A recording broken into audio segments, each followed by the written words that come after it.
મારા હિરમલ તારી પારેગરી બોલું બાપ, સાનો રહી જા મારા બાપ, મારા દીકરા તારા ભયું જોવા છે ને? હા મારી જા, નોરતાના દાડા ચાલુ થાય છે અને આવતી આઠમ નોરતાની આવે ને, જાઉં મેલડી તને તારા ભયું ભેળે કરીશ. મારી સાચું કે હા? આ નોરતાનો આજ પહેલો દાડો છે ને આવતી આઠમ ના દાડે આમ જો તારા ભયું બતાડું ને તો માનજે તારા બાપની દેવી બોલી હો પારેગરી લઈને આવું છું બાપ.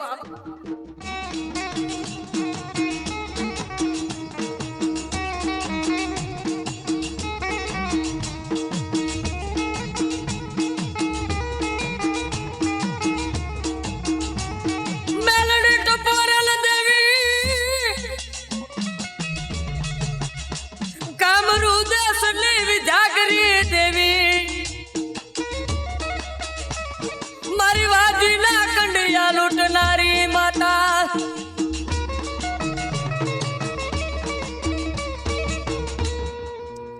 આ હેરિયાનો અવાજ કર્યો અને પરદેશની માલિકા રાતે જઈ અને હેરિયાના ભયું જ્યાં હુતા હતા ને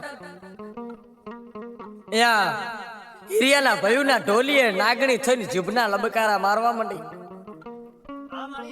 અને લીમડાના ઝાડના માથે સડીને પતરંગી જનાવર બોલી અને દેવી બોલવા માંડી.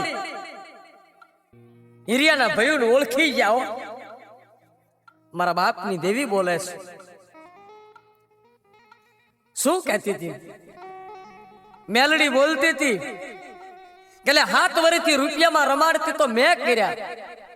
હાલો બાપના ગામની માલપા આવી અને મારા મઢે મારો માંડવો નાખો અને આઠમ પહેલા જો ઘરે ન જાવ તો એક એક ને નાગણી બની અને ડંખી જાઉં તો માનજે તારા બાપની દેવીએ પસાડ્યા હતા.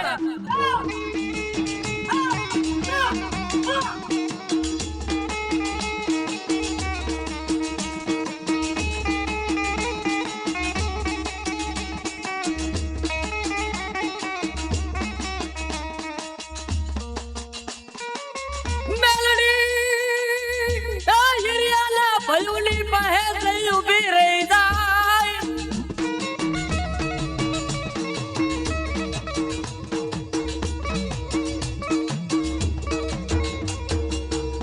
સવાર પડ્યું એટલે ભયું ભેગા થયા કે બાપની દેવી આવી હતી હો, જવું પડશે નહીતર માતા મારી નાખશે.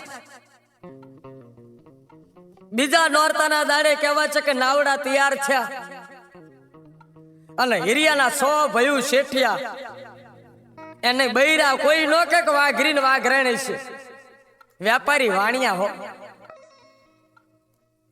સોનાના દાગીના પાર વગેરેના. અને નાવડાની માલિકમાં કહેવાય છે કે પોતાનું ધન લઈ અને હટ આવે મારો પરદેશ હાલી નીકળ્યા.